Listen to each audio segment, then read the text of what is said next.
नमस्कार, आदाब। Crime petrol dial 100 में आप सबका स्वागत है। आज हम उस युग में हैं जहां हर पल नए कीर्तिमान स्थापित हो रहे हैं। इंसान रोज एक नई खोज कर रहा है। विज्ञान से लेकर टेक्नोलॉजी तक मानो हर तरफ आधुनिकता की बाढ़ है। लेकिन क्या यह छलावा नहीं है? क्या वाकई हमने तरक्की की है? क्योंकि हमारी सोच तो आज भी किसी के भी प्रति धारणा बनाने की बीमारी से ग्रसित है। और हमारा आज का यह एपिसोड इसी धारणा, इसी बीमारी की कहानी कहता है, जहां एक इंसान अपने तरीके से अपनी शर्तों पर जीना चाहता है और उसे सही भी मानता है। लेकिन अगर यही उसूल कोई और अपनाता है तो कानून, सजा, न्याय सबको अपनी हद में मानकर अपने आप को किसी को भी प्रताड़ित करने का हकदार भी समझता है और यह भूल जाता है कि कानून किसी के हाथ का खिलौना नहीं हो सकता। बावजूद इसके ये जिंदगी और मौत का खेल बन जाता है। सर, मैं आपको कब से बोल रहा हूं मुझे रिपोर्ट लिखानी, रिपोर्ट लिख क्यों दे रहे हैं? जब आपसे बात नहीं करेंगे। क्या चल रहा है? मैडम, उनको मिसिंग कंप्लेंट करनी है। मैं बोल रहा हूँ कि मैं लिखता हूँ, मगर ये बात मानने को राजी नहीं है मेरी। कहता बड़ी मैडम से मिलना है मुझे। मैडम, ये मेरा दोस्त है ध्रुव, हम दोनों एक ही कंपनी में काम करते हैं मैम। इसलिए 1-2 दिन से ऑफिस नहीं आया तो मैंने इस पे घर पे बात करी, पर कोई ठीक से जवाब ही नहीं देता और इसका मोबाइल भी स्विच ऑफ आ रहा है। मैडम, आप पता करिए ना कि कहाँ गायब हो गया। आपको ऐसे क्यों लग रहा है कि इसके फैमिली ने आपको जवाब देना चाहिए या फिर ये गायब है? मैडम, ये मेरा कलीग ही नहीं बल्कि बेस्ट फ्रेंड भी है। इसलिए कुछ दिनों से इतना परेशान था तो इसने मुझे बताया कि इसके घर वाले से बिल्कुल सपोर्ट भी नहीं करते थे। मैडम, आप प्लीज पता करिए ना मैडम, इसको हुआ क्या है, कहाँ चला गया है। ठीक है, हम लोग पता करवाते हैं। जैसे कोई इन्फॉर्मेशन मिलेगी हम आपको बता देंगे। Thank you ma'am.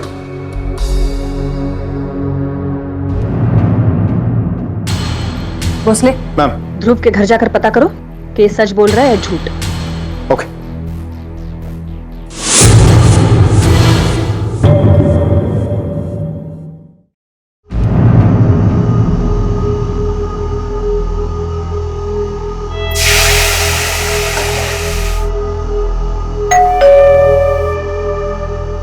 देखो, दरवाजा खोलने जा रहा हूँ, चैनल चेंज मत करना।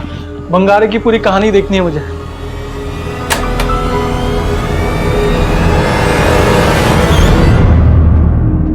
सर, वो अंकुश झूठ बोल रहा है और ध्रुव कुछ गायब नहीं हुआ। वो 1 हफ्ते के लिए विपासना सेंटर गया है। लेकिन वो झूठ क्यों बोलेगा? सर, क्योंकि हम लोग उसे पसंद नहीं करते हैं। वो 1 नंबर का चालू लड़का है। उसने हमारे बेटे ध्रुव को भी बिगाड़ कर रख दिया था। इतनी देर देर तक रात को घर पे आता है, पार्टियां करता है। अब सर, उसका तो कोई है नहीं, कुछ भी करेगा तो चलेगा। लेकिन हमारे बेटे ध्रुव पर तो जिम्मेदारियां है ना। उसके माँ बाप है, उसकी अपनी बीवी है। अगर वो विपासना सेंटर गया भी है, उसका मोबाइल क्यों स्विच ऑफ है? अलाउड नहीं ना सर, उधर विपासना सेंटर में अलाउड नहीं है सर फोन रखना। लेकिन टाइम टू टाइम इधर फोन करते रहता है वो। ठीक है, तो ध्रुव के साथ बात करने के लिए अभी विपासना सेंटर ही जाना पड़ेगा। अरे सर, आप वहां क्यों जाएंगे? उसका जब फोन आएगा तो मैं आपकी बात करवा दूंगा। वैसे आपकी बहू सुमिता से बात कर सकता हूँ?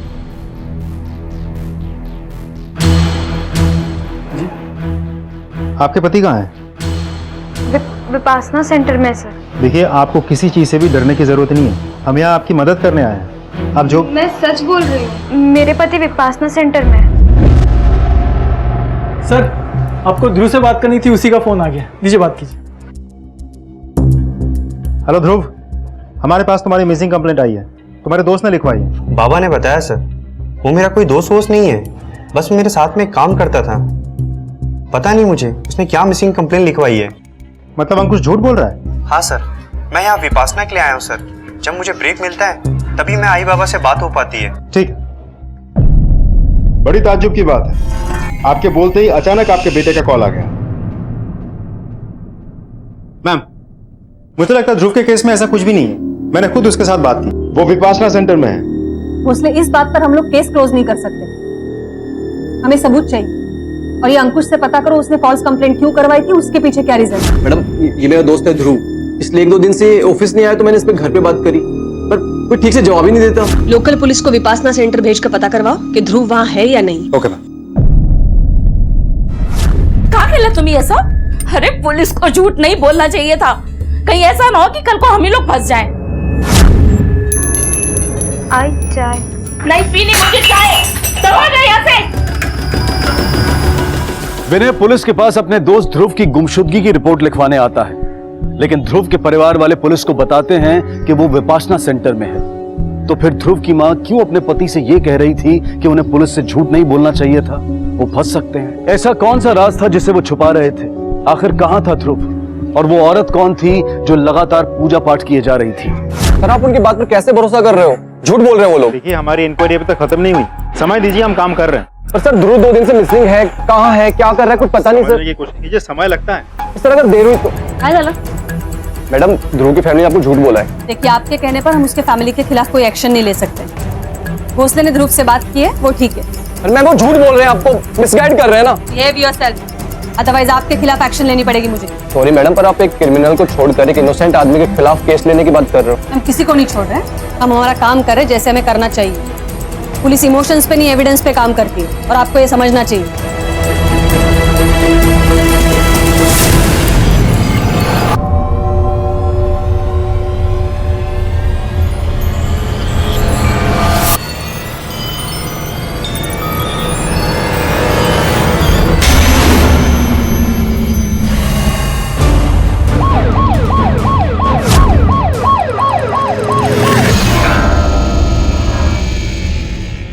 क्या देखा तुमने? साहब हर रोज़ की तरह हम दोनों इधर आए और आके देखा तो नाले में लड़की की लाश पड़ी हुई थी। बहुत डर गए थे साहब और सीधा पुलिस को फ़ोन किया। लाश को पहली बार तुमने देखा था? जी साहब। ठीक है, अगर ज़रूरत पड़ी तो हम तुम्हें थाने बुलाएंगे। ठीक है साहब। पूरे एरिया अच्छे से छान मारो। जी सर। लाश को पोस्टमार्टम के लिए भेज दो। बॉडी लगभग 10 से 12 घंटे पानी में थी। इसका मतलब है कल रात 7 से 9 के आसपास। हाँ, लेकिन इसकी मौत कल दिन में ही हो चुकी थी। मतलब जब इसे पानी में फेंका गया तभी ऑलरेडी मर चुकी थी। और मौत कैसे हुई? इसकी मौत हाथ की नस कटने की वजह से हुई। पॉसिबल है इसने सुसाइड किया हो, क्योंकि जिस तरह से नस कटी है किसी और ने काटा होता तो घाव थोड़ा और गहरा होता। और फिर ऐसा कुछ भी दिखाई नहीं दे रहा कि इसने अपने बचाव के लिए कोई स्ट्रगल किया होगा। मैम लाश के पास से हमें फोटो आईडी, वॉलेट ऐसा कुछ भी नहीं मिला जिससे उसकी शनाख्त हो सके। मुझे तो लगता है डॉक्टर ने सही कहा, ये सुसाइड केस ही है। मोस्टली सुसाइड केस तो हो सकता है, लेकिन मरने के इतने घंटे बाद लड़की अपने आप को पानी में कैसे फेंकेगी? ये काम किसी और का है। हो सकता है उसके फैमिली ने किया हो, बदनामी से बचने के लिए। देखो भोसले, जो भी वजह है हमें पता तो लगाना पड़ेगा। लेकिन मैम सबसे पहले तो लाश की शनाख्त होना जरूरी है। हाँ, ये लड़की की पहचान के लिए हमारे पास एक ही तरीका है। डेड बॉडी की फोटो एरिया के सारे पुलिस स्टेशन में सर्कुलेट करें और वेट करें कहीं से कोई लीड मिल जाए। हो सकता है किसी ने कोई मिसिंग कंप्लेंट दर्ज करवाई हो। Right ma'am. ये मेरा बेटा गायब है साहब, पता नहीं कहाँ है साहब। देखो ना साहब, पुलिस स्टेशन आया था, घर लौटा ही नहीं साहब। बाजी शांत। घर गया ही नहीं, मैं क्या करूँ साहब? ताई शांत व्हा। काय झालं? किसके बारे में बात कर रहे हैं आप? मेरा बेटा आया था पुलिस कंप्लेंट लिखवाने, अभी तक घर नहीं लौटा। ठीक है, शांत हो जाइए आप। क्या नाम है आपके बेटे का? अंकुश, ये मेरा बेटा। मैडम ये मेरा दोस्त है ध्रुव, इसलिए 1-2 दिन से ऑफिस नहीं आया तो मैंने इस पे घर पे बात करी, पर कोई ठीक से जवाब ही नहीं देता। बहुत समझाया था मैंने उसे कि ये सब में मत पड़, पर उसने मेरी बात ही नहीं मानी मैडम। और देखो आज उन लोगों ने ही मेरे बच्चे को गायब किया। वो लोग कुछ भी कर सकते हैं मेरे बच्चे के साथ। आप इतना यकीन के साथ कैसे कह सकते हैं कि ध्रुव के घर वालों ने अंकुश को गायब किया? ऐसा भी तो हो सकता है कोई और हो, किसी और के साथ दुश्मनी हो, झगड़ा हो। अरे नहीं सर, मेरा बच्चा ऐसा है ही नहीं कि कोई झगड़ा और दुश्मनी करे। उसको नौकरी और माँ ख्याल रखने के अलावा समय बचता ही कहाँ है कि ये सब करे। हर माँ बाप अपने बच्चे के बारे में यही सोचते हैं, लेकिन उनका बच्चा बाहर जाकर क्या करता है उन्हें पता नहीं होता। अरे नहीं मैडम, मेरा बच्चा इन सब में से नहीं है। ठीक है, हम जितना जल्दी हो सके इसे ढूंढने की कोशिश करेंगे। भोसले, हमें जल्द से जल्द ध्रुव की फैमिली से मिलकर ध्रुव के बारे में पता लगाना होगा। Okay ma'am. और वो जो लड़की की डेड बॉडी मिली थी, उस केस में कुछ प्रोग्रेस हुई? नहीं मैम, जिस एरिया में हमें डेड बॉडी मिली थी उस एंटायर एरिया में जाके हमने पूछताछ की, लेकिन कोई जानकारी हाथ नहीं लगी। पुलिस स्टेशन से भी मिसिंग कंप्लेंट या उस लड़की के बारे में हमें ऐसा कुछ भी नहीं मिला जिससे हमें कोई लीड मिले। लड़की की फोटो छपवाओ अखबार में और खबरियों को भी काम पे लगाओ। उसे पहचानने वाला कोई ना कोई तो जरूर मिलेगा। Yes ma'am. मोस्टली ये केस तो बड़ा अजीब मोड़ लेता जा रहा है। एक लड़का आता है, कहता है उसका दोस्त गायब है। मैडम ये मेरा दोस्त है ध्रुव, इसलिए 1-2 दिन से ऑफिस नहीं आया तो मैंने इस पे घर पे बात करी, पर कोई ठीक से जवाब ही नहीं देता। उसके बाद उसकी माँ आती है, कहती है कंप्लेंट करने वाला ही गायब है। मेरा बेटा आया था पुलिस कंप्लेंट लिखवाने, अभी तक घर नहीं लौटा। ये ध्रुव की फैमिली से हमें फिर से पूछताछ करनी चाहिए। लेकिन मैम मैंने इंक्वायरी की, फैमिली का रिकॉर्ड भी चेक किया, किसी का कोई क्रिमिनल रिकॉर्ड भी नहीं। ये भी हो सकता है कि अंकुश उन्हें वाकई में तकलीफ देने की कोशिश कर रहा हो। उसके माँ के मुताबिक तो वो वैसा लड़का है नहीं। इस तरह देखा जाए तो हर एक बात एक दूसरे से कॉन्ट्राडिक्टरी है। ये अंकुश और ध्रुव दोनों का कच्चा चिट्ठा निकालो, दोस्ती दुश्मनी सब समझ में आ जाएगी। क्यों उसने ध्रुव को लापता बताया और खुद क्यों गायब हुआ? ये सारे सवाल के जवाब तो शायद ध्रुव के फैमिली से हमें मिल ही जाएंगे। Yes ma'am. ये 1-2 दिन का पेपर और दूध यहाँ पे पड़ा है, इसका मतलब वो लोग पहले से ही कहीं जा चुके हैं। मैम, इनके घर की एक चाबी है मेरे पास, ये लोग हमेशा मुझे देकर जाते हैं। ये इस फैमिली को आपने आखिरी बार कब देखा?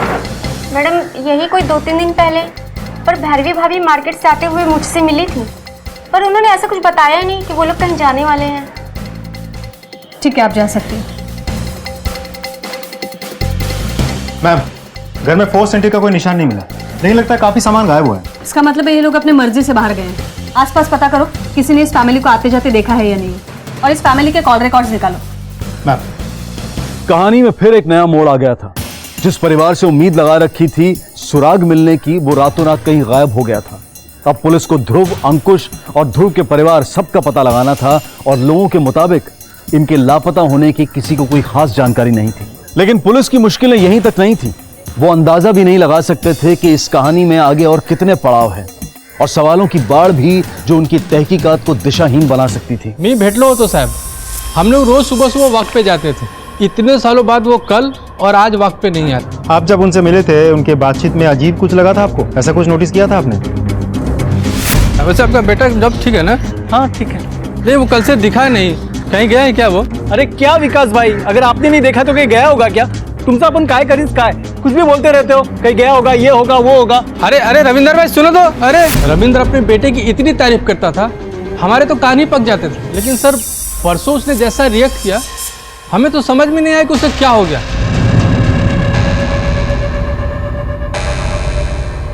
सर, कुछ दिनों से नहीं बल्कि कई हफ्तों से ये लोग अजीब ही बिहेव कर रहे हैं।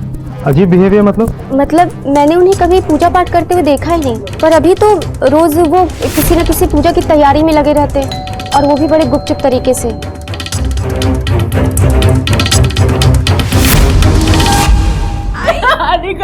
मैं सब ठीक कर दूंगी, छोड़ दो मेरी बेटी को, मैं सब ठीक कर दूंगी।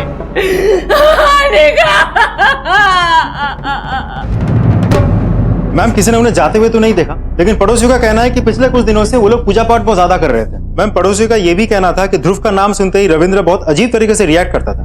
तो ध्रुव से मिलना तो हमारे लिए बहुत ही जरूरी है। उसका फोन ट्रेस करो और लोकल पुलिस से फॉलो अप करके कंफर्म करो कि ध्रुव विपासना सेंटर में है या नहीं। यस मैडम, ये ध्रुव की कॉल रिकॉर्ड्स और मोबाइल लोकेशन है। इसके मुताबिक जिस दिन सर ने ध्रुव को कॉल की थी, वो विपासना सेंटर के आसपास भी नहीं था। क्या ध्रुव मुझसे झूठ बोल रहा था अपनी फैमिली से? वो झूठी इंफॉर्मेशन क्यों दे? उसका फोन ट्रेस करो, वही है जो हमारे सवालों के जवाब देगा। यस मैम, जितनी जल्दी हो सके सारी इंफॉर्मेशन ढूंढ के निकालो। जी सर। ये अभी तक यहाँ बैठी है? साहिब, पता चला क्या मेरे बेटे का? मिला वो आपको? देखिए, आपका बेटा अभी तक मिला नहीं, मिल जाएगा, हम कोशिश कर रहे हैं। कोशिश? अभी भी कोशिश? देखिए, हमें अपना काम करने दीजिए, आप शांति रखिए, सब ठीक हो जाएगा, आपका बेटा मिल जाएगा, आप इनके साथ जाइए। मेरा इकलौता बेटा गायब हुआ है, पता नहीं कहाँ और किस हाल में है। मैं कैसे शांत रहूं? आप जरा पेशेंस रखिए, हमें अपना काम करने दीजिए, सब ठीक हो जाएगा। आप जाइए, ले जाइए ना। माँ जी, आप आइए। जितनी जल्दी हो सके मैं ध्रुव का फोन ट्रैक करके उस तक पहुंचना होगा। जी सर।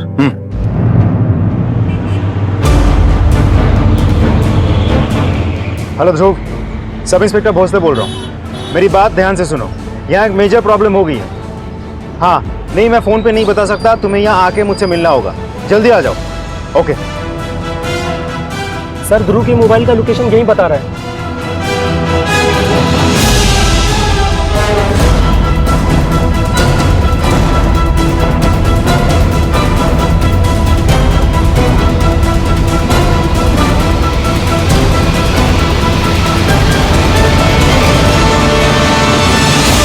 ध्रुव,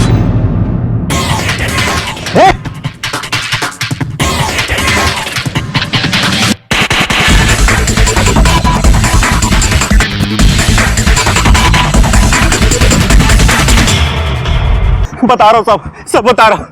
ध्रुव मेरा कजन है साहब, वो मेरे चाचा का बेटा है। उन्होंने ही मेरे को उसका फोन दिया था और बोला था कि जब भी ध्रुव का कोई फोन आए तो ध्रुव बनकर बात करना, और उन्होंने मेरे को उसके लिए पैसा भी दिया था। सब क्या हुआ सर? आप क्यों मार रहे हो सर? क्योंकि हम तेरी बातों पर यकीन नहीं कर सकते। इससे पहले भी तूने ध्रुव बनकर हमें धोखा दिया है, तो इस बार भी हो सकता है तूने ध्रुव का कोई नुकसान पहुंचाओ। हाँ, उसका फोन चुरा कर खुद ध्रुव बनकर हमसे बचने की कोशिश कर रहे हैं। मैं सच बोल रहा हूँ, मैं रात दिन पीने वाला आदमी हूँ, कोई काम धंधा भी नहीं है। मैं क्या किसी को कोई नुकसान पहुंचाऊंगा साहब? दारू के कारण मैं निकम्मा हो गया, कोई काम का नहीं छोड़ा उसने मुझे। चल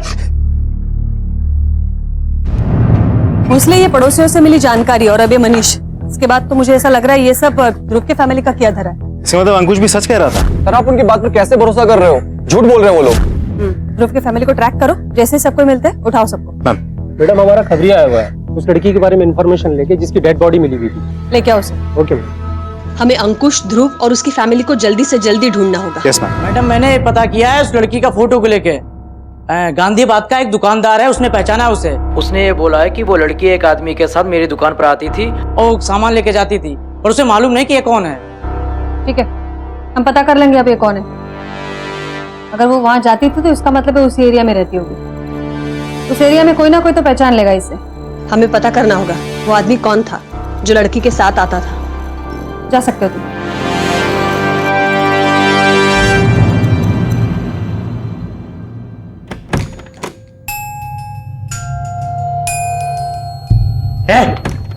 बंद करिए सब और जा खाना लेके आ, भूख लग रही है। ये सब गलत है, देखना भगवान सबको जरूर सजा देगा। क्या कर रहे हैं आप? मैं आपको बोल रही हूँ। आई क्या कर रहे हो आप? चुप रहो ना, मरना है क्या आपको? बाबा आई ये मत करो ना ऐसे। चुप कर तू।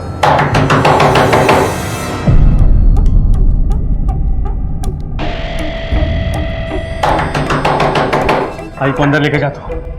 आई चल, आई चल।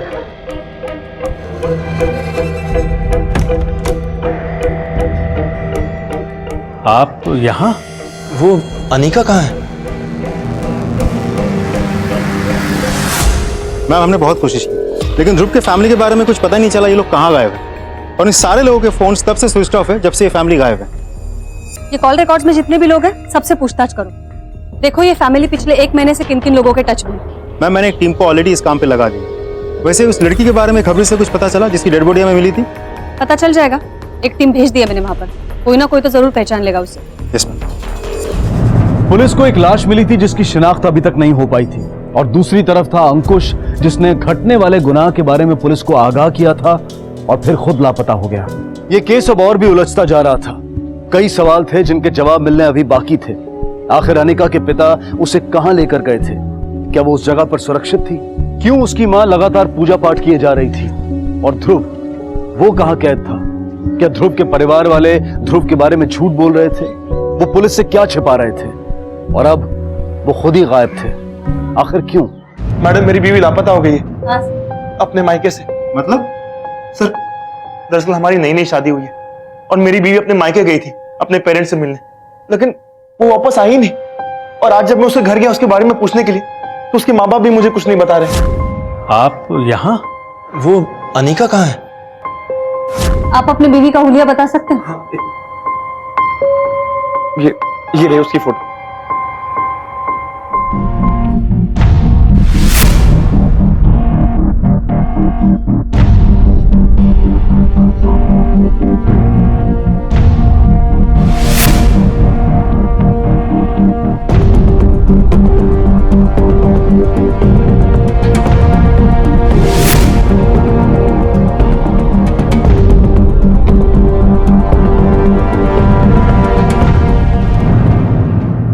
चुप कर दो। एक तो तू किसी काम का नहीं निकला, उस पर से मेरे पर इल्जाम लगा रहा तू। मैम ये झूठ बोल रहे हैं, मेरी ताइस्कियत बिल्कुल भी खुश नहीं थी, इसलिए कहीं चली गई और ये सब इनकी वजह से हो रहा है। मैडम अब समाज में बदनामी की डर से मैंने अपनी बेटी की रिपोर्ट तक नहीं लिखवाई। देखिए आप लोग अपनी बकवास बंद कीजिए और सीधे सीधे बताइए कि अनिका कहाँ है। एक हफ्ते की शादी में आप लोग को इतना मालूम पड़ गया कि वो मुझसे दुखी थी? हाँ अरे मैम अभी तो हम लोग ठीक से एक दूसरे को समझ भी नहीं पाए थे। यही तो मैडम, शादी के बाद कोई समझने बैठता है क्या कि अपना घर बसाता है? अब तेरे से तो कुछ हुआ नहीं ना, बताऊं मैडम को मैं? ये आप कैसी बातें कर रहे हैं? अरे बाप है आप उसके, बोलने से पहले कुछ तो सोचिए क्या कह रहे हैं आप। शांत हो जाओ तुम लोग। इतना बताओ वो यहाँ आई थी या नहीं आई थी? और आप मैडम, आपको कुछ नहीं कहना है? मैडम वो क्या बोलेगी? वो भी वही बोलेगी जो मैं बोल रहा हूँ। जब तक आपसे कुछ पूछा नहीं जाए चुपचाप खड़े रहो, बोलने का मौका मिलेगा आपको भी, तब देखते हैं कितने सवालों के जवाब दे पाते हो।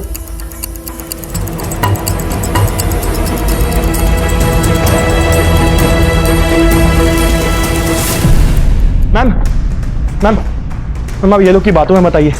ये लोग आपसे झूठ बोल रहे हैं, क्योंकि जिस दिन से अनिका शादी करके मेरे घर पे आई थी वो तब से डिस्टर्ब थी।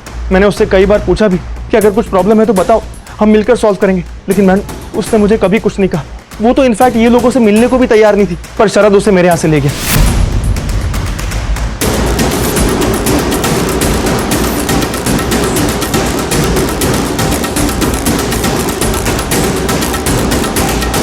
अच्छा शरद सुनना, ऐसा नहीं हो सकता कि तुम इसे यहाँ से 1-2 दिन बाद लेके जाओ? जीजू आप इतना पॉजिटिव क्यों हो रहे हो? 1-2 दिन में आ जाएगी। आप उन्हें अभी मिल रहे हो तो कितना मिस कर रहे हो? आई उन्हें बहुत मिस करती है। मैं खुद उन्हें 1-2 दिन में छोड़ने आ जाऊंगा। मैंने अनिका को कई बार फोन भी किया, लेकिन ये लोगों ने मेरी उससे कभी बात नहीं होने दी। हमेशा कोई ना कोई बहाना बना के टाल देते थे। फिर मैडम मैं भी अपने काम काज में इतना बिजी हो गया कि मुंबई से आ ही नहीं पाया। अगर तुम्हें पहले से डाउट था तो तुम्हें खबर कर देनी चाहिए थी। अभी तुम जा सकते हो, जरूरत पड़े तो बुला लेंगे। ठीक है। अगर यहाँ पे कुछ हुआ था तो पड़ोसियों ने जरूर नोटिस किया होगा।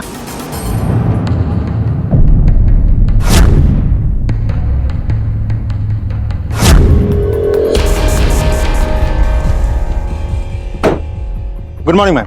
भोसले, ये ध्रुव के पड़ोसियों के हिसाब से ध्रुव के फैमिली ने अचानक से कोई पूजा पाठ शुरू कर दिया था। सेम केस अनिका के फैमिली के साथ भी है। क्यों दोनों फैमिलीज में अचानक से पूजा पाठ का शुरू होना मुझे कोइंसिडेंस नहीं लग रहा है। हो ना हो ये दोनों मिसिंग केस में कुछ ना कुछ तो कनेक्शन है, और जिस कनेक्शन तक हम लोग पहुंच नहीं पा रहे। मैम ध्रुव का बैकग्राउंड चेक करके हमें अनिका का कोई कनेक्शन नहीं मिला, लेकिन कुछ तो कंफर्मेशन है कि वहाँ एक 25-26 साल के लड़के की डेड बॉडी मिली है।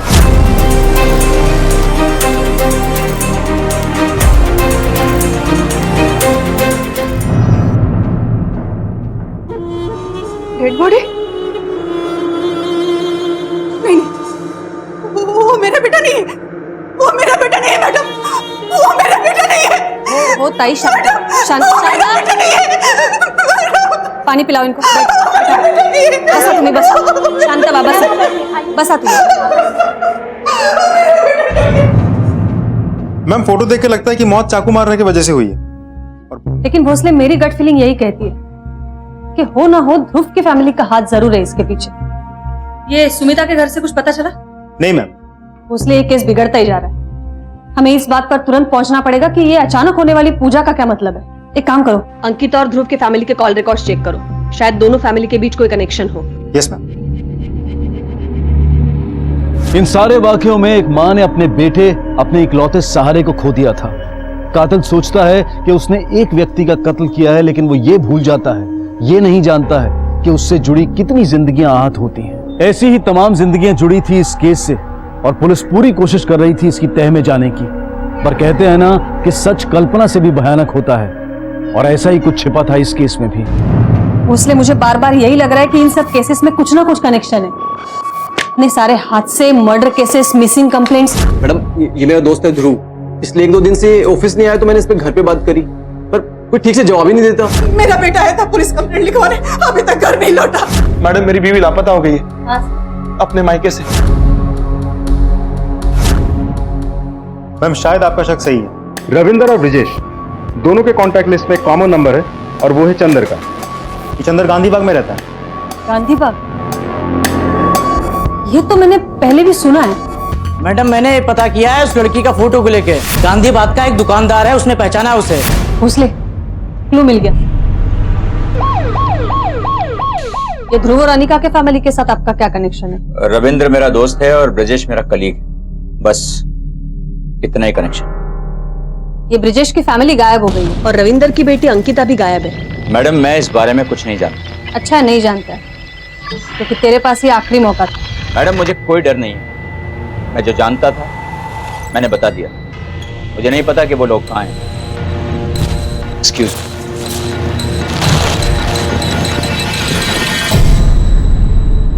तो कुछ ज्यादा ही ओवर कॉन्फिडेंट है। भोसले इसका प्रेजेंट पास सब निकालो। जिस लड़की की डेड बॉडी मिली है वो इसी एरिया से है। खबरी के मुताबिक लड़की किसी आदमी के साथ दिखी थी, कहीं ये चंदर तो नहीं? हेलो। Okay thanks.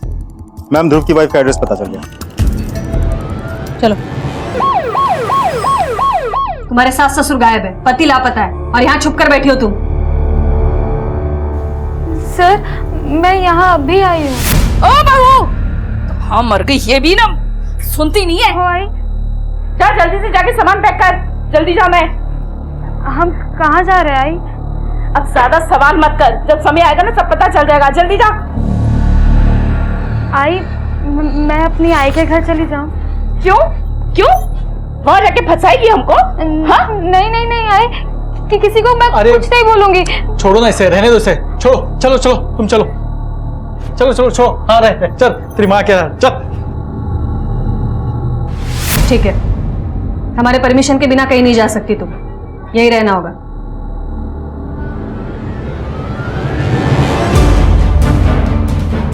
भोसले, मुझे नहीं लगता वो सच बोल रही है। उसके कॉल रिकॉर्ड्स निकलवाओ। लेकिन मैम हमने उसके कॉल रिकॉर्ड्स निकलवाए थे, लेकिन जब से ये फैमिली गायब है तब से उसका फोन भी स्विच ऑफ है। उसकी माँ का फोन ऑन होगा, घर में लैंडलाइन भी है। दोनों के कॉल रिकॉर्ड्स निकलवाओ। अगर उसकी इन-लॉ चाहती है कि वो चुप रहे छुपी रहे तो कंफर्म तो जरूर करेंगे। यस प्लीज प्लीज मुझे जाने दो।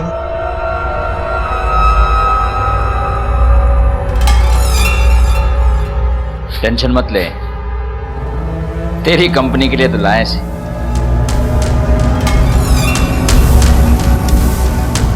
मैम आपका शक सही था। सुमिता के मायके के लैंडलाइन पे सुमिता के वहां आने के दिन से रोज एक नंबर से कॉल आता था। हमने वो नंबर ट्रेस कर लिया। कहाँ का नंबर है? नासिक आउटस्कर्ट्स का, शहर के बाहर का नंबर है।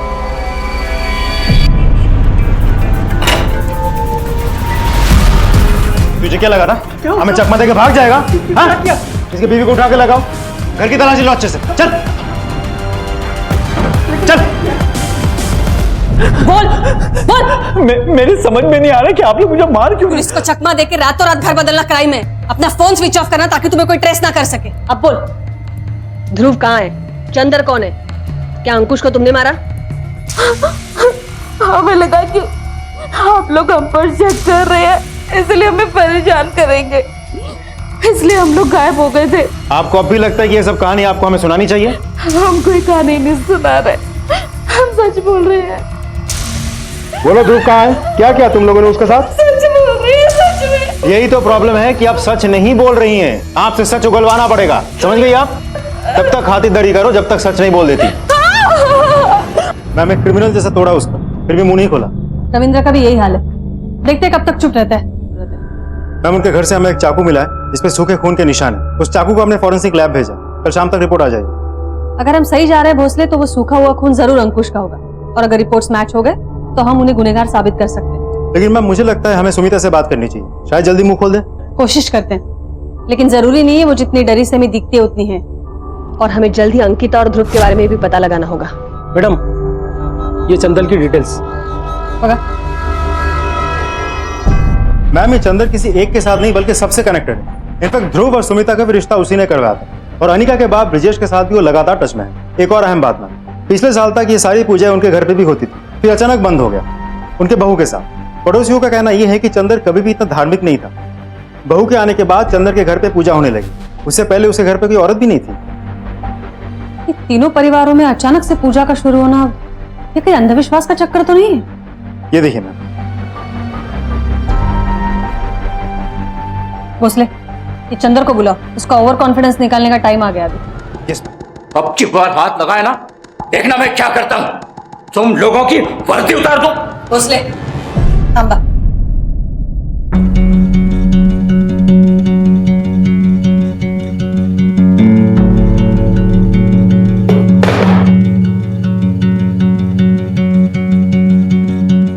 माफ कर, गलती हमारी है, हमें इतना हार्श नहीं होना चाहिए, लेकिन आप भी हमारी मजबूरी समझिए ना।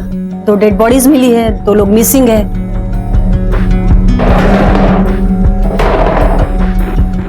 पूछो। तो ये बताइए, ये 1 साल से आपके घर में पूजा चल रही थी, वो अचानक कैसे बंद हो गई? और अनिका और ध्रुव के घर में कैसे शुरू हुई? मैडम ये पूजा मैं नहीं, मेरी बहू कर रही थी। जब वो शादी करके आई तब ये पूजा उसने शुरू की।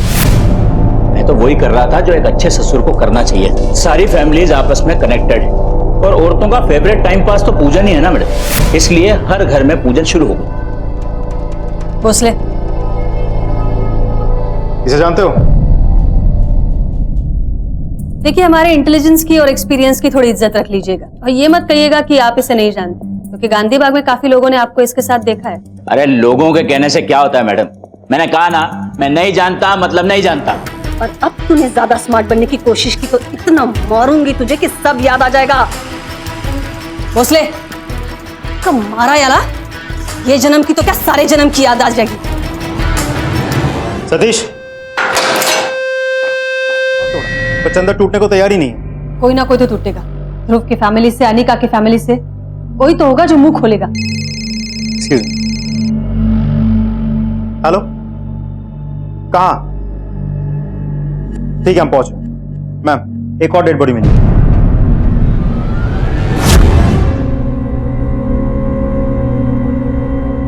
सुसाइड का केस है। पोस्टमार्टम रिपोर्ट में शायद ये साबित भी हो जाए कि मौत कलाई कटने की वजह से हुई है। ये तो उसी लड़के की तरह है जिसकी लाश में नाले में मिली थी। सुसाइड कहीं और हुआ है और बॉडी कहीं और मिली है, और ये सीरियल सुसाइड का केस तो पहली बार हुआ। ध्रुव, ध्रुव, ध्रुव, ध्रुव, क्या हो गया ये? ध्रुव, ये नहीं हो सकता। मैंने मना किया था, आपको बोला था।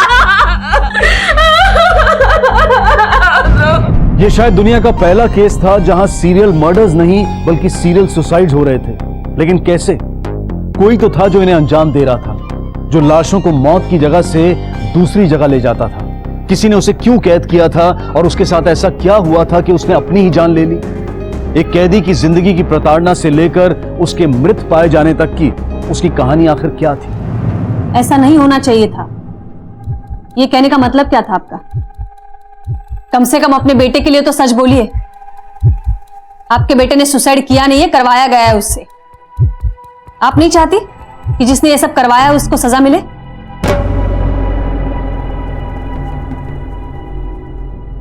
ले जाओ इसे।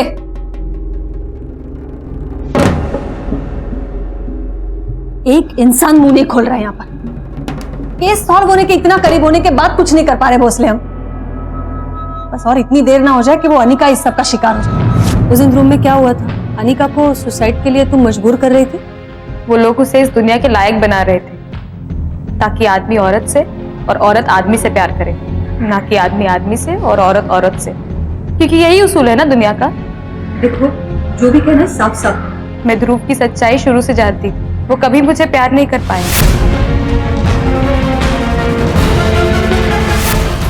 शांति रखो, ठंडे दिमाग से सोचो। अरे जरूर कोई ना कोई रास्ता निकलेगा।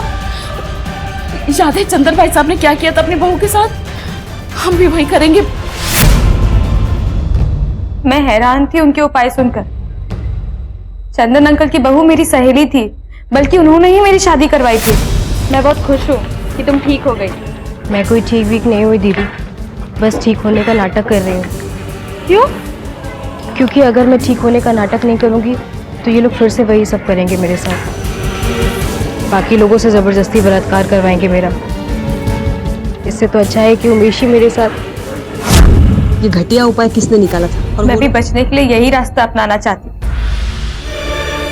जब मेरे सौतेले बाप ने पहली बार मेरा बलात्कार किया था, क्योंकि मैं वैसी बेटी नहीं थी जैसी बेटी वो चाहते थे। मैं बहुत छोटी थी। बार बार तय किया कि मैं अपनी जान ले लूं, नहीं ले पाई। फिर इन लोगों को देखकर लगा कि मैं इन लोगों को बचाने के लिए ही बच गई। इसे बचाना नहीं, कत्ल करना है। अब जो चाहिए वो कहिए, लेकिन मैंने इन लोगों को आजाद कराया है। इसे जानते हो? ये शालू है। मैंने गलत किया उनको मरने को बोलकर। वो उन्हें मौत से भी बदतर जिंदगी देते। सुना इकरा तुम यहाँ? किसने हक दिया तुम लोगों को किसी और को जज करने का? कोई कैसे जिए कैसे मरे, किसी का रेप करवाओ या किसी को मरने पर मजबूर कर दो। भोसले, मारो सबको। यहां सच वाकई में कल्पना से भी भयानक था, जहां एक बच्ची का उसके ही पिता द्वारा बलात्कार किया गया क्योंकि वो उसके मुताबिक सही नहीं थी। और 4 लोगों के साथ मिलकर हैवानियत की सारी हदें पार की गई। आज के समाज में भी अगर इंसान के सामने कुछ ऐसा आता है जो उसकी समझ में नहीं आता, तो वो या तो सजा देने पर उतारू हो जाता है या फिर कर्म कांड के सहारे उसे लाइलाज बना देता है। क्यों इंसान को सिर्फ इंसान समझकर जीने नहीं दिया जा सकता? क्यों सभी को सही और समीकरणों में कसने की जरूरत है? और आखिर सही और गलत का फैसला करेगा कौन? वो लोग जो खुद दिमाग से बीमार हैं। इस केस से जुड़े सभी लोगों पर अदालत में सुनवाई चल रही है। समस्या चाहे कैसी भी और कितनी भी बड़ी क्यों ना हो, लेकिन आत्महत्या उसका हल नहीं हो सकता। सुमिता ने पुलिस की मदद लेने की बजाय एक ऐसा रास्ता निकाला जिसने कई जिंदगियां समाप्त कर दी, जिसके लिए उसे जेल भेजा गया। अनिका इस खेल से बच गई और जिंदगी के मायने और शांति ढूंढने की उम्मीद बनी रही, जिसमें उसके परिवार ने उसका साथ दिया। लेकिन अंकुश की मां तमाम जिंदगी अकेले जीने के लिए मजबूर थी, अपने बेटे की मौत का दुख अपने साथ लेकर। जब भी अपने आप को किसी व्यक्ति या विचारधारा के प्रति हिंसक पाएं, तो उससे दूरी बना लें, क्योंकि ये रास्ता सीधा जेल तक ले जाता है। देखते हैं हमारे आज के एपिसोड की दूसरी कहानी। मेरा बाप इस घर की नींव बचाने के लिए रोज अपनी कब्र खोद रहा है। यही तो, अपनी कब्र खोदते खोदते झल्ला गया होगा और अब मेरे बाप की कब्र खोद रहा है। तुमने कौन सी नींव जोड़ी है उनकी? क्या पता कब्र ही खोद रहे हो। औरत है, औरत बनकर रहे।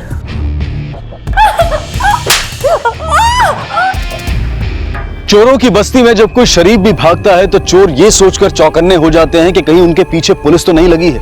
लेकिन किसकी गठरी में चोर था और किसकी दाढ़ी में तिनका, ये फिलहाल मुखौटे में था। लेकिन इन चेहरों में वो कौन था जिसका कनेक्शन अनंत की किडनैपिंग और पूर्वा की हत्या से भी जुड़ा था? क्या इस स्केलेटन का इन दोनों केसेस के साथ कोई कनेक्शन था भी, या फिर ये केस अपराधियों की छटनी में सामने आने वाला कोई छुपा हुआ अपराध था? सर, जो स्केलेटन शिंदे कंस्ट्रक्शन साइट पे हमें गड़ा मिला था, उसकी मौत करीब 6 महीने पहले सर पे हुए वार की वजह से हुई थी और इसका फ्रैक्चर भी है सर। लेकिन 6 महीने पहले किसका मर्डर हुआ होगा जिसका एक नाक शिंदे फैमिली से कोई कनेक्शन हो सकता है? कनेक्शन हो सकता है सर, क्योंकि जिस लोकेशन के पीसीओ से आपको कॉल आया था, उस लोकेशन पर अक्सर एकनाथ की बेटी श्रुति और उसके पति काशीराव का फोन एक्टिव रहता है। तो हो सकता है सर श्रुति या काशीराव में से किसी ने आपको कॉल किया हो।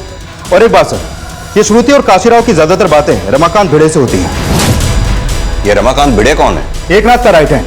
एकनाथ के सारे काम यही देखता है सर। और सर, जब हम शिंदे की फैमिली से मिलकर आए थे, उसके 2 घंटे बाद से श्रुति का फोन बंद है।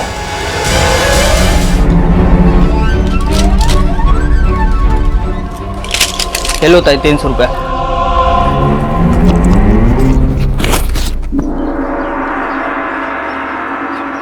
दादा, इतने पैसे तो नहीं है मेरे पास। एक काम करो, इसमें से जो उल्टी रोकने वाली दवाई है वो ही दे दो। ये लीजिए 50 रुपये। धन्यवाद दादा। क्यों?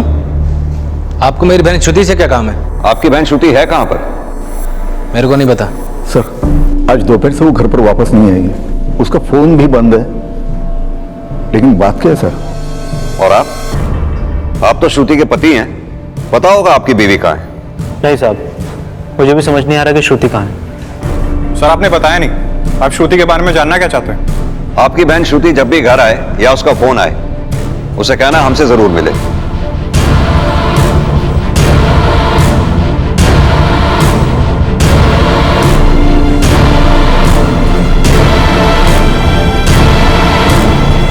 सर, कहीं ऐसा तो नहीं जो कॉल हमको आया था वो श्रुति नहीं करवाया हो सकता है श्रुति को अपने बाप से कोई प्रॉब्लम हो। पता करो श्रुति का फोन आखिरी बार कहां बंद हुआ था।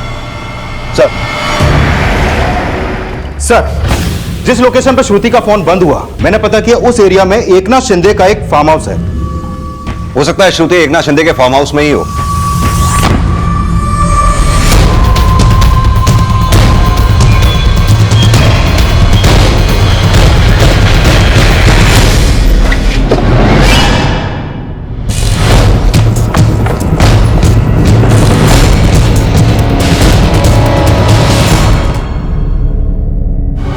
तो बोलती थी कि काशी की बिना जी नहीं सकती मैं। काशी को धोखा देकर मर गई वो। बाबा, अब पता चला ये भिड़े है जो तुम्हारे पीठ पे छुरा घोंप रहा है। ये जो कंस्ट्रक्शन साइट पे आपको स्केलेटन मिला है ना, देखना उसके मर्डर में भी भिड़े का ही हाथ होगा। भिड़े का एड्रेस दीजिए हमें।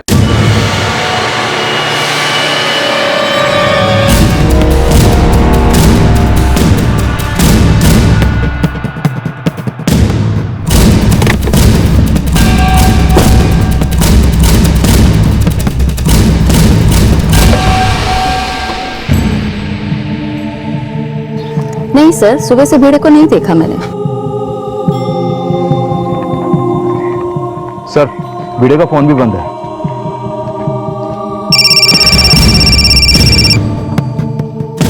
बोलो दामोदर। सर, हमने फार्म हाउस के आसपास पूछताछ की तो यह पता चला कि श्रुति के पति काशी को फार्म हाउस के बाहर देखा गया था।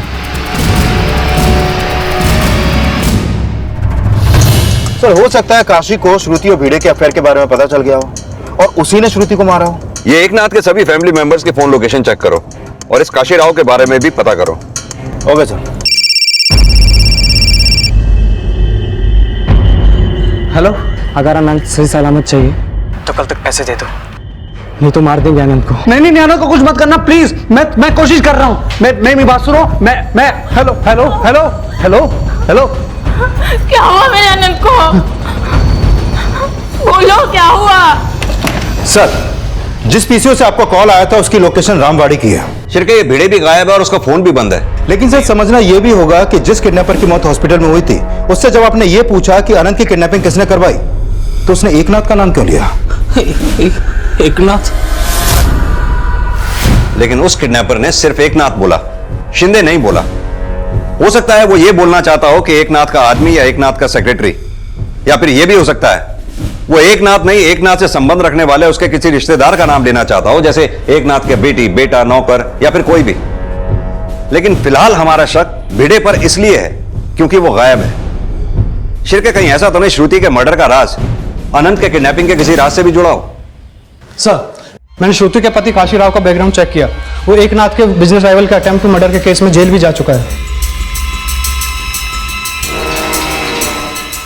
सर, काशी के अलावा एकनाथ की फैमिली का कोई भी मेंबर उस फार्म हाउस पे नहीं था जहां पर श्रुति की लाश मिली थी। और हाँ, एक और बात सर, पोस्टमार्टम की रिपोर्ट के हिसाब से श्रुति की मौत गला घोटने से हुई है और उस दिन दोपहर 3 से 4 के बीच हत्या का वक्त है। और सर, काशी का फोन भी उसी समय वहां पर एक्टिव था। शिरके, लेके आओ इस काशी को। सर, साहब, मैंने श्रुति को नहीं मारा। तूने मारा या नहीं मारा ये तो हम तेरे से सच निकलवा ही लेंगे। अपने ससुर को फंसाने के लिए ही तूने अनंत की किडनैपिंग कराई हो? नहीं साहब, मैंने ऐसा कुछ भी नहीं किया है। एक बात बता, श्रुति का भिड़े के साथ अफेयर था, ये बात तू पहले से जानता था? नहीं साहब। तो फिर एकनाथ शिंदे के जिस फार्म हाउस से हमें श्रुति की लाश मिली, तेरा फोन वहां एक्टिव था, कैसे? अब तो खुद बताएगा या हम अपने तरीके से निकलवाएं? साहब, मैं फार्म हाउस पे गया था, लेकिन मेरे ससुर जी ने मुझे बोला था कि वहां पर एक मीटिंग है, इसलिए मैं गया था। साहब, मैंने श्रुति को नहीं मारा। अब मेरा यकीन कीजिए, जब मैं वहां गया तो श्रुति मरी पड़ी थी। या फिर कहीं ऐसा तो नहीं तू वहां पहुंचा, तूने अपनी बीवी श्रुति को भिड़े के साथ वहां देखा हो? साहब, मुझे फंसाया जा रहा है मेरी बीवी की मर्डर केस में। मुझे नहीं पता कि मेरी बीवी को भिड़े ने मारा या और किसी ने। साहब, जब मैं वहां पहुंचा,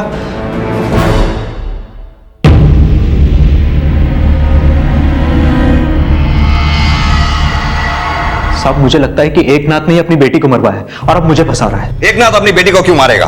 सर, क्योंकि श्रुति मुझसे प्यार करती थी और एकनाथ इस बात से बहुत चिढ़ता था। अगर तू इतना ही सच्चा है तो फिर अटेम्प्ट टू मर्डर के केस में अंदर क्यों गया था? साहब, वो भी एकनाथ की वजह से गया था। उसने उस वक्त भी मुझे बलि का बकरा बनाया था। चल, तेरी हम सब बात मान भी लें तो एकनाथ शिंदे की जिस कंस्ट्रक्शन साइट से हमें स्केलेटन मिला, वो स्केलेटन किसका था? साहब, मुझे ज्यादा तो नहीं पता, लेकिन 6 महीना पहले लांजा टाउन का एक सरकारी सिविल इंजीनियर संदीप देशमुख, साहब मुझे लगता है कि ये कंकाल उसी का है, क्योंकि संदीप का भिड़े और एकनाथ के साथ बहुत बड़ा पंगा था। आपके भिड़े ने मारा हमारी श्रुति को। पहले उसे बहकाया है, फिर जान से मार दिया है। देख लिया किस आपको दूध पिला रहे थे आप। जान से मार दूंगा भिड़े को, देखना।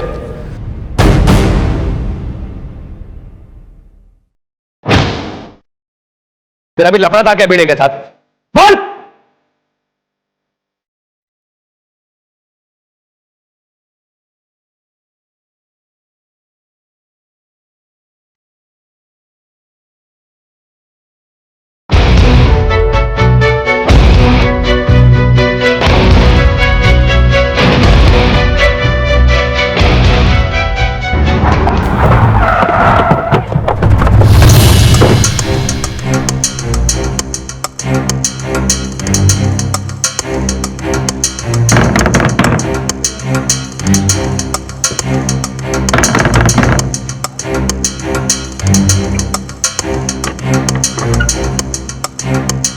चलिए तो लॉक है। सुनिए, संदीप देशमुख का घर यही है ना? जी सर। अच्छा, कुछ पता है उनका घर बंद क्यों है? सर पता नहीं, ये तो 6-7 महीनों से बंद पड़ा है। ये संदीप देशमुख के परिवार के बारे में कुछ जानती हैं आप? सर संदीप जी अपनी वाइफ और बेटी के साथ यहाँ रहा करते थे, लेकिन उनकी वाइफ तो काफी टाइम पहले गुजर गई थी। और सर बाद में संदीप जी भी लापता हो गए और बेचारी उनकी बेटी कुछ समय बाद वो भी अपने किसी रिश्तेदार के यहाँ चली गई। किस रिश्तेदार के यहाँ? सर इसका मुझे आइडिया नहीं।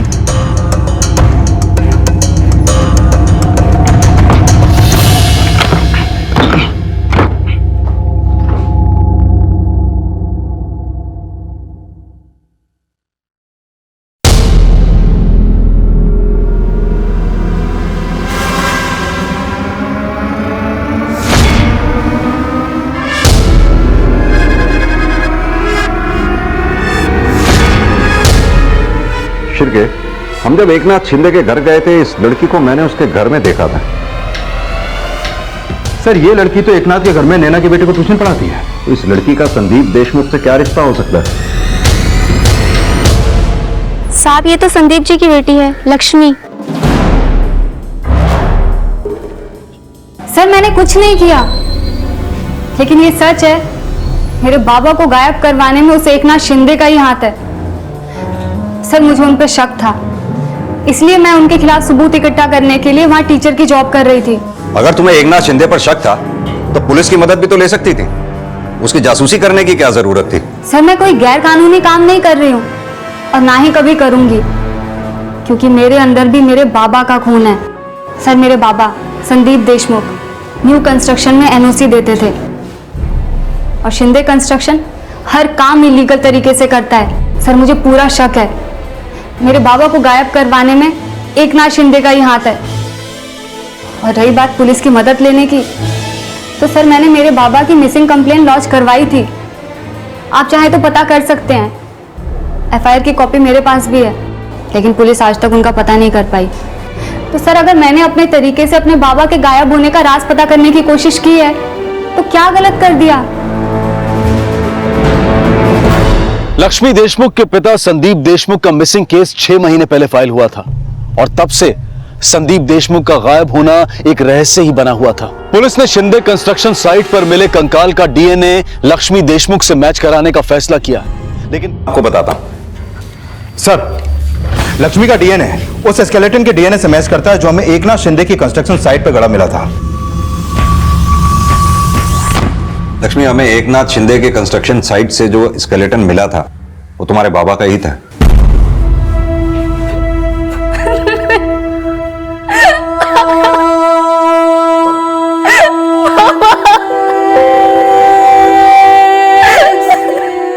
लक्ष्मी, तुमने हमें कहा था कि तुम एकनाथ शिंदे के खिलाफ सबूत ढूंढा करती थी।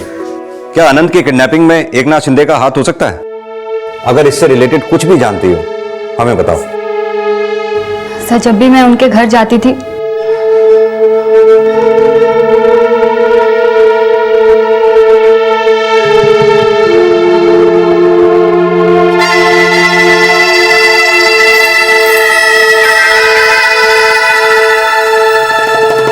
और उस दिन आपके उनके घर वालों से मिलने के बाद मैंने वहां के लोगों के कुछ वीडियोस रिकॉर्ड किए थे। लेकिन एक बात याद रखना यार, जमीन और चोरों के चक्कर में भाई का दुश्मन मत बन। इस घर के राज को राज रखना ही मेरी जिंदगी की मजबूरी है और यही मेरा गुरूर, और इस पर किसी ने उंगली उठाई ये मैं बिल्कुल बर्दाश्त नहीं करूंगी। मैं जानता हूं ये काम इसी घर के किसी विभीषण का है। आज के बाद दोबारा मत पूछना कहां जा रहा हूं, किससे मिल रहा हूं। सर नैना का हस्बैंड प्रमोद उसको बहुत मारता है। अगर इस घर में सबसे ज्यादा कोई दुखी और अत्याचार सह रहा है तो सर वो नैना ही है। इनफैक्ट नैना की शादी उसकी मर्जी के खिलाफ हुई थी। Excuse me sir. हेलो। शायद ये मावना गांव के सरपंच वल्लभ माने की छोटी बेटी है पूर्वा, लेकिन वल्लभ माने ने इसे पहचानने से इनकार कर दिया। और हैरत की बात यह है कि उनकी बड़ी बेटी नैना, उसने भी इसे पहचाना नहीं। नैना कौन? एकनाथ शिंदे की बहू है, नैना प्रमोद शिंदे। आपको लगता है ये लड़की जो किडनैपर्स के साथ देखी गई एकनाथ शिंदे की बहू नैना शिंदे की छोटी बहन पूर्वा है? जी जी हाँ, नैना शिंदे हमारी बेटी है, लेकिन उस लड़की से हमारा कोई रिश्ता नहीं है जिसकी लाश गांव के बाहर मिली। सोच समझकर बोलिए वल्लभ माने जी, अगर आपकी बात झूठ निकली तो हम। मैं कभी झूठ नहीं बोलता। वो लड़की मेरी बेटी नहीं थी, मतलब नहीं थी। सर मुझे लग रहा है ये वल्लभ हमसे झूठ बोल रहा है, और नैना शिंदे ने भी हमसे झूठ बोला था।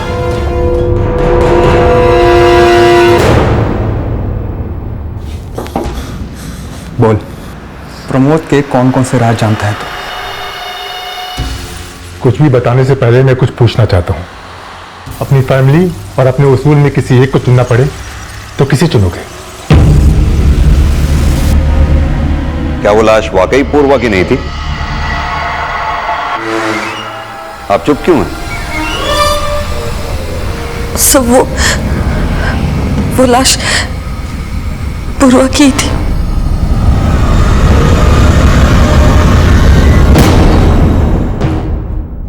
तो तुमने उस लाश को पहले क्यों नहीं आइडेंटिफाई किया?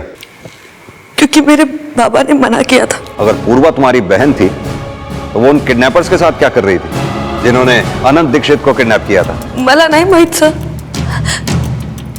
मैं पूर्वा से तब से नहीं मिली हूँ जब से वो घर से भागी थी।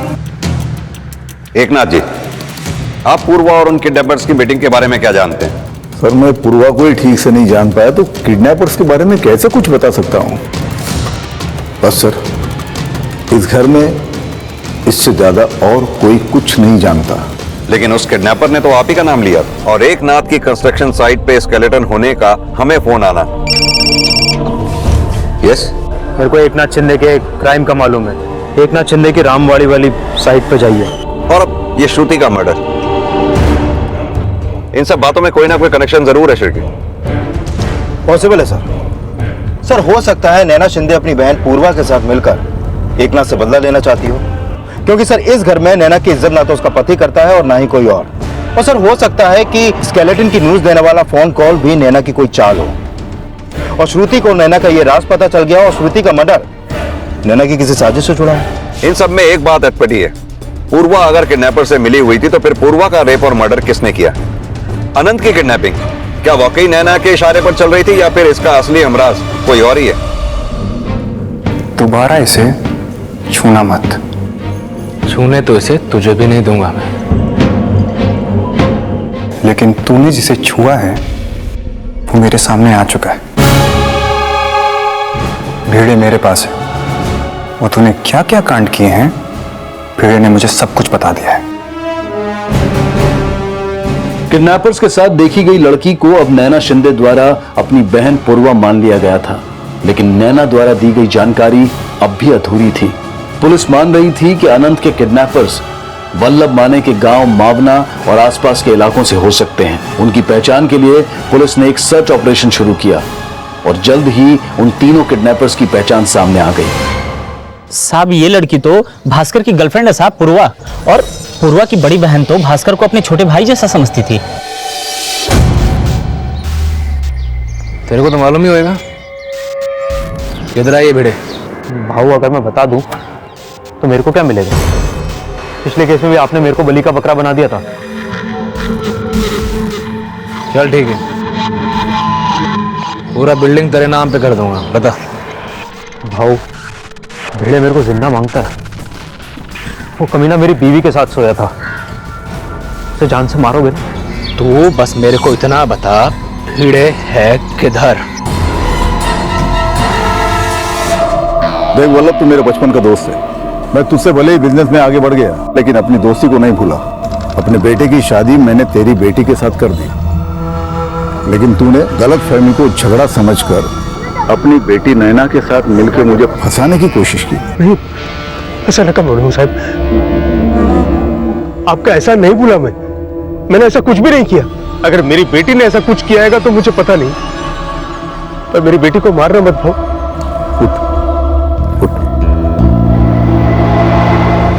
ठीक है, अगर अपनी बेटी नैना को बचाना चाहता है तो एक कीमत चुकानी पड़ेगी तेरे को। सर, भास्कर की फोन लोकेशन से उनके एक हाइडआउट का पता चला है। वहाँ एक ठेले वाले ने बताया कि दामले भी ओमकार की तरह मर चुका है और उसकी बॉडी को अंतिम संस्कार के लिए शमशान घाट पर ले गए थे।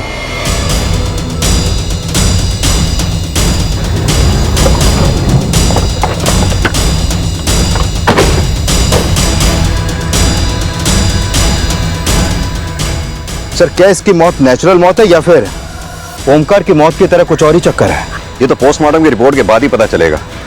अनंत की किडनैपिंग करने वाले 3 लोग थे और उन तीनों को एक औरत ने फोन किया था। गांव वालों के बयान के मुताबिक नैना भास्कर से मिला करती थी। फिर के इस नैना से दोबारा मिलते हैं। हाँ, मैं भास्कर को जानती हूँ और मेरे कहने पर ही उसने किडनैपिंग की थी। भास्कर और पूर्वा एक दूसरे से बहुत प्यार करते थे। वो दोनों भागकर शहर तो चले आए, लेकिन भास्कर को कोई काम नहीं मिला, इसलिए वो बहुत परेशान था। और तभी मैंने उसे अनंत के पिताजी के बारे में बताया। भास्कर और उसके साथी तो किडनैपिंग के लिए मान गए, लेकिन जब ये बात पूर्वा को पता चली तो उसने भास्कर को मना कर दिया। और इसी वजह से भास्कर ने पूर्वा का रेप किया और उसको मार भी दिया। नहीं नहीं सर, ऐसा नहीं है। भास्कर पूर्वा से बहुत प्यार करता था। उसने पूर्वा को नहीं मारा सर। वो तो ये भी नहीं जानता कि पूर्वा अब नहीं रही। भास्कर ने पूर्वा को नहीं मारा था, फिर किसने मारा? मला नहीं माहित सर, खरा बोलते हैं। और श्रुति का मर्डर, संदीप देशमुख का मर्डर? नहीं सर, इसके अलावा मुझे कुछ नहीं पता। मैं सच कह रही हूँ।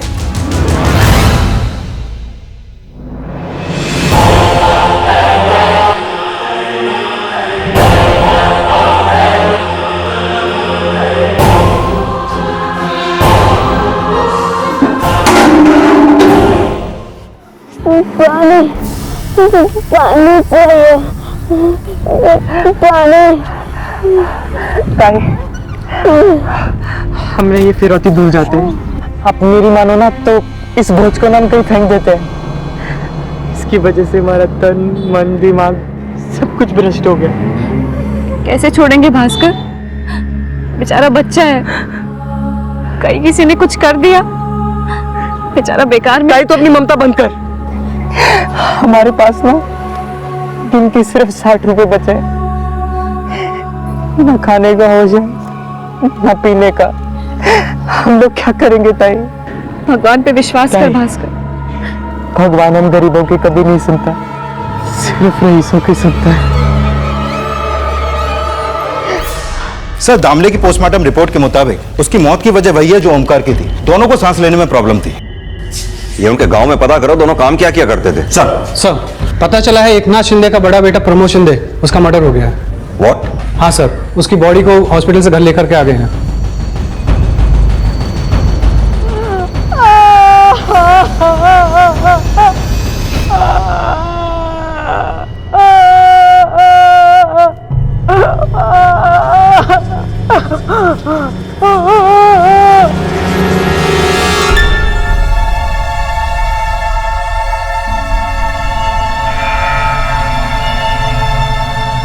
इसके पहले कोई कुछ कहे, मैं कन्फेस करना चाहता हूं। प्रमोद दादा का मर्डर मेरे हाथों हुआ।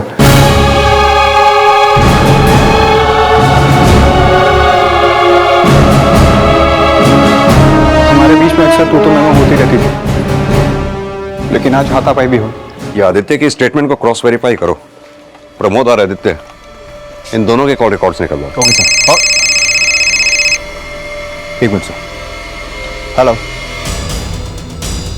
ठीक है सर। पता चला कि भास्कर का फोन लगातार गांव की तरफ मूव कर रहा है।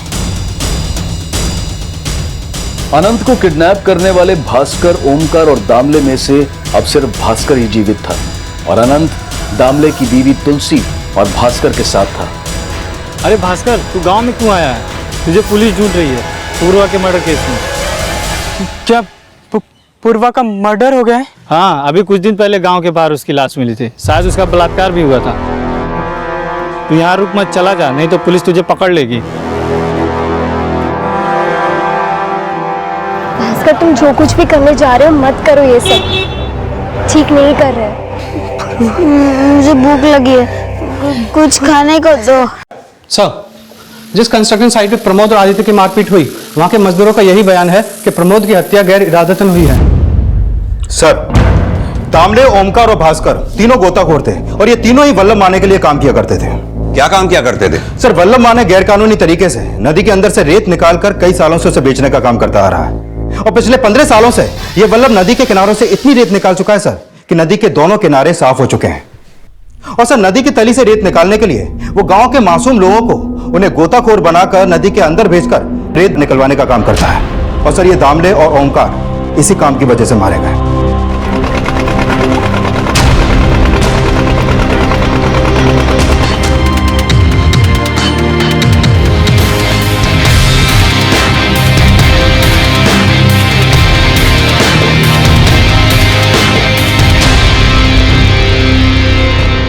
शिर के पूर्वा की बॉडी पे भी उसी तरह का रेत मिला था।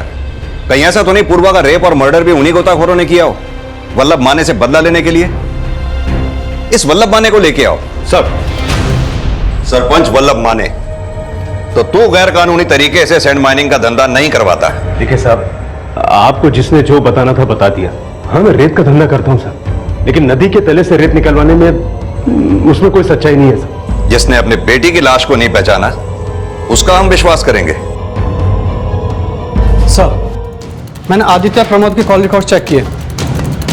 पता चला कि आदित्य लगातार भिड़े के टच में था और सर, भिड़े का फोन जब बंद हुआ उसकी आखिरी लोकेशन मोतीबाग थी, जहां प्रमोद का फोन भी एक्टिव था। सर, मोतीबाग में तो एकनाथ शिंदे की एक कंस्ट्रक्शन साइट भी है। देखिए सर जी, भले ही भिड़े ने मेरी पीठ में छुरा भोंका हो, लेकिन उसके मर्डर से मेरा कोई लेना देना नहीं है। तुम्हारा लेना देना नहीं तो तुम्हारे बेटे का तो लेना देना है। आदित्य के फोन की लोकेशन भिड़े के फोन की लोकेशन से मैच करती है। जाहिर सी बात है कि आदित्य ने ही भिड़े को मारा होगा। सर, मैं मानता हूं कि मैं भिड़े के टच में था, लेकिन मैंने उसका मर्डर नहीं किया। फिर क्यों उसके टच में थे? बाबा और प्रमोद जो गलत धंधे करे थे उसके बारे में पूछ रहा था, लेकिन पता नहीं कहां से प्रमोद दादा को भिड़े के बारे में पता चल गया और उसने उसे वहां से गायब कर दिया। भी तो हो सकता है कि तुमने ही भिड़े को मारा हो, यह बात प्रमोद को पता चली हो और बाद में तुमने प्रमोद को मार दिया। हाँ, मेरा उनका झगड़ा हुआ था, लेकिन सिर्फ भिड़े के वजह से नहीं। भिड़े ने मुझे प्रमोद दादा के एक और कांड के बारे में बताया था। कैसा कांड? सर, प्रमोद ने ही नैना की बहन पूर्वा का रेप और मर्डर किया था और नैना को भी बात पता थी कि प्रमोद ने ही पूर्वा का रेप और मर्डर किया है, लेकिन उसने मुझे कभी बताया नहीं। ये बात मुझे भिड़े ने बताई थी। शायद इसी वजह से प्रमोद दादा ने भिड़े को मार दिया होगा। हो सकता है आदित्य झूठ बोल रहा हो। ये पूर्वा के स्वैब से प्रमोद का डीएनए टेस्ट करके देखो। Okay sir. फिलहाल बाप बेटे दोनों को जाने दो। सर, आदित्य ने स्वीकार किया था कि आत्मरक्षा के दौरान उसके ही हाथों प्रमोद की हत्या हुई थी, लेकिन आदित्य ने पूर्वा के रेप और मर्डर के केस में प्रमोद शिंदे पर जो आरोप लगाया था उसकी पुष्टि के लिए अदालत ने पूर्वा की बॉडी से मिले स्वैब सैंपल्स को प्रमोद शिंदे के डीएनए से मैच करने का आदेश दिया और फिलहाल आदित्य को जमानत पर रिहा कर दिया गया।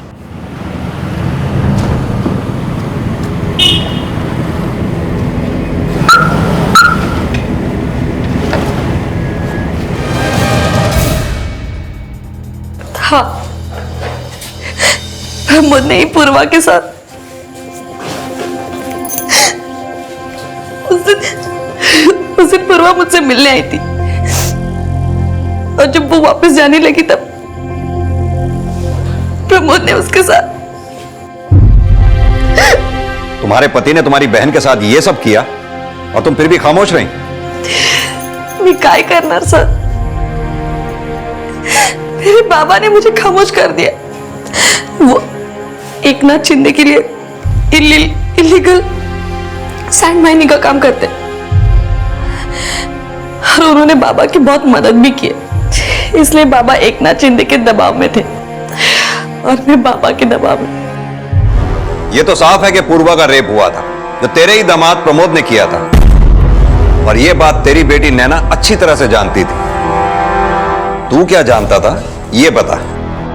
अब मुझे नहीं पता, नैना ने मुझे कभी इस बारे में बताया नहीं। तू एकनाथ के लिए सैंड माइनिंग का धंधा करता है ना, हमें सब पता चल चुका है। मैं गांव का सरपंच था तो एकनाथ नदी से रेत निकालकर इलीगल तरीके से बेचा करता था। आज से 15 साल पहले एक ट्रक के बदले में मुझे 150 रुपए दिया करता था ताकि मैं चुप रहूं, किसी से कुछ नहीं कहूं। और मार्केट में हजारों रुपए में वो रेती बेचा करता था। फिर एक नाथ कंस्ट्रक्शन बिजनेस में आने के बाद ये इलीगल धंधे से अपने आप को अलग करने के लिए उसने ये धंधा मुझे सौंप दिया। धंधा एक नाथ का ही था, सिर्फ चलाता मैं था। नदी से रेत निकालते निकालते नदी के दोनों किनारे खाली हो चुके। अपने लालच में तुम लोगों ने गांव के मासूम लड़कों की जिंदगी बर्बाद कर दी। सर, एकनाथ शिंदे और उसका लड़का आदित्य दोनों गायब है और दोनों के फोन भी बंद है। सब एक नाथ ने ही अपने बेटे आदित्य को अगवा किया होगा साहब। वो उससे बहुत चिढ़ता था। आदित्य बहुत ही ईमानदार और उसूलों वाला है। सच के लिए वो अपने बाप और भाई दोनों के खिलाफ जा सकता है। और कंस्ट्रक्शन साइट में जो कंकाल मिला था उसकी खबर आप तक पहुंचाने के लिए एक नाथ को लगता है कि आदित्य दोषी है। अगर अपनी बेटी नैना को बचाना चाहता है तो एक कीमत चुकानी पड़ेगी तेरे को। बोलो भाऊ। तेरा जो गोडाउन है वो कुछ दिन के लिए चाहिए मुझे। अपने बेटे को किडनैप करना है। श्रुति को तू नहीं मारा ना? आप जानते हैं मैं किसी को मार नहीं सकता। प्रमोद को तो तूने मारा ही है। उस स्केलेटन के बारे में पुलिस को तूने ही बताया होगा। मुझे ये राज पता नहीं था बाबा, और पता होता ना तो पुलिस को कब का इन्फॉर्म कर चुका होता। मतलब तू मानता है कि तू मेरा दुश्मन है? रिश्ता तो बाप बेटे का है, लेकिन मेरा बैड लक कि मेरा बाप क्रिमिनल है। अभी भी वक्त है बाबा, जो भी कुछ बुरा किया ना उसका पश्चाताप कर लो। उसी में आपकी और हमारे खानदान की भलाई है। मेरे खानदान की भलाई किसमें, ये तू मत सिखा मुझे। मुगलों के टाइम में शहंशाह अपनी सल्तनत बचाने के लिए अपने औलाद का सर तक कलम कर देते थे। तेरे को और एक मौका देता हूं, सोच ले क्या चाहिए तुझे, परिवार या अपने उसूल? ये चॉइस तो मैंने लंदन से आने के बाद ही साफ कर दी थी बाबा। मुझे तो सिर्फ ईमानदारी से काम करना था, लेकिन आपको ही प्रमोद दादा, काशी और भीड़े जैसे चमचे पालने का शौक था। भीड़े ने मुझे बताया था कि किस तरह आपने अपना नक्शा पास करवाने के लिए संदीप देशमुख को मां के गाड़ दिया था। तो भीड़े को भी तूने ही मारा? मैंने नहीं मारा बाबा, आपके होनहार रेपिस्ट बेटे ने मारा। नैना की भी जिंदगी बर्बाद कर दी उस कमीने ने। नैना नैना नैना बहुत हो गया। आदित्य पर अटेम्प्ट टू मर्डर और संदीप देशमुख के मर्डर के मामले में हाथ होने के साथ साथ एकनाथ शिंदे पर वल्लभ माने समेत कई सरकारी और गैर सरकारी विभागों से जुड़े लोगों के साथ इल्लीगल माइनिंग के मामले भी दर्ज किए गए। दामले, ओमकार और भास्कर सैंड माइनिंग से जुड़े वो मजबूर नाम थे जो 2 वक्त की रोटी कमाने के लिए अपनी जान को जोखिम में डालकर भी इस अपराध से जुड़े थे। लेकिन नैना की सलाह पर अनंत को किडनैप करना उनका वो अपराध था जिसे किसी भी तरह की सहानुभूति नहीं दी जा सकती। पुलिस जल्द से जल्द अनंत को बचाने की कोशिशों में जुटी हुई थी और यह राज भी अब भी बरकरार था कि शिंदे कंस्ट्रक्शन साइट पर गड़े कंकाल के बारे में पुलिस को सूचना किसने दी थी और एकनाथ शिंदे की बेटी श्रुति, उसकी हत्या किसने की थी। सर, पता चला है कि भास्कर मावना गांव के बाहर देखा गया है। शिरके जरूर इन्हें किसी ने अपने घर में छुपा रखा होगा। पता करो गांव में ऐसी कौन सी जगह हो सकती है जहां ये छुप सकते हो। क्विक। सर।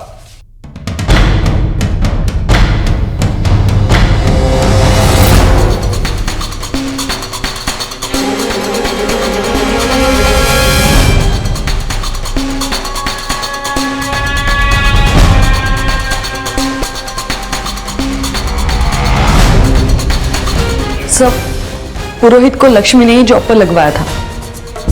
चलो लक्ष्मी, बोलो अब।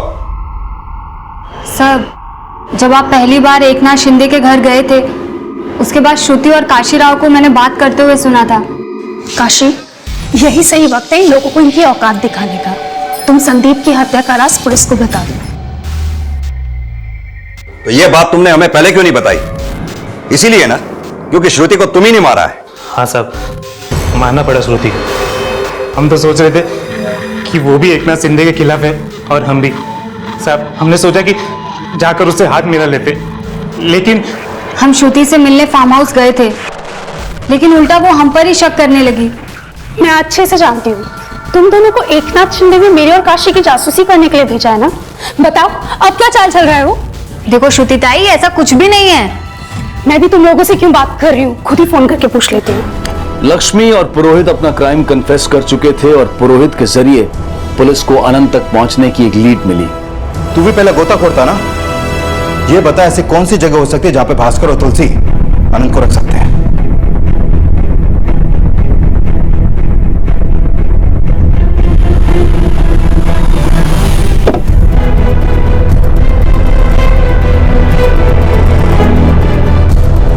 कर पागल हो गया है। उसको पैसा नहीं मिला ना, इसलिए येड़ा हो गया है।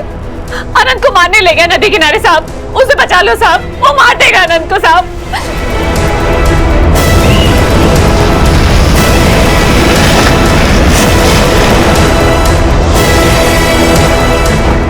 चारों तरफ फैल जाओ, जितने नाव वाले हैं सबसे पूछताछ करो, शायद किसी ने कुछ देखा हो। हेलो सर, हमारा आनंद वापस आ गया हमारे पास। सर, उसका किडनैपर खुद उसे हमारे पास लेकर आया है। हमारी गरीबी ने हमारा दिमाग खराब कर दिया था, जब उस मासूम को तकलीफ दे रहे थे। लेकिन साहब, अगर मैं अब भी पूर्वा की आवाज को अनसुना करता तो मेरी जमीन मुझे कभी माफ नहीं करती, कभी माफ नहीं करती मुझे।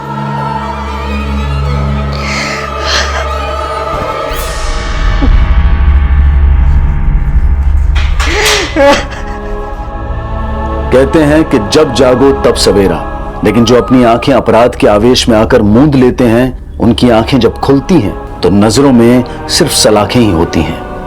अपनी बुरी किस्मत के लिए किसी को कोसने से कभी कुछ हासिल नहीं होता, और सिद्धांत ये कहता है कि मेहनत करने वाले की इच्छा की पूर्ति हो ना हो, लेकिन आवश्यकता की पूर्ति जरूर होती है। पिछले 5 दशकों से पूरी दुनिया हर साल पर्यावरण दिवस मनाती है, लेकिन प्रकृति की रक्षा का संकल्प अगर साल के 365 दिन कायम रहे, शायद तभी तस्वीर बदल सकती है। इसी विचार के साथ अब मैं अनूप सोनी आपसे विदा लेता हूं। फिर मुलाकात होगी अगले एपिसोड में एक और चौंका देने वाले केस के साथ। तब तक अपना और अपने परिवार का ख्याल रखें और देखते रहें क्राइम पेट्रोल डायल 100। सबक एक को, सीख हम सबको। जय हिंद। इस तरह के और भी एपिसोड देखने के लिए हमारे चैनल को सब्सक्राइब करें और बेल आइकन दबाना ना भूलें।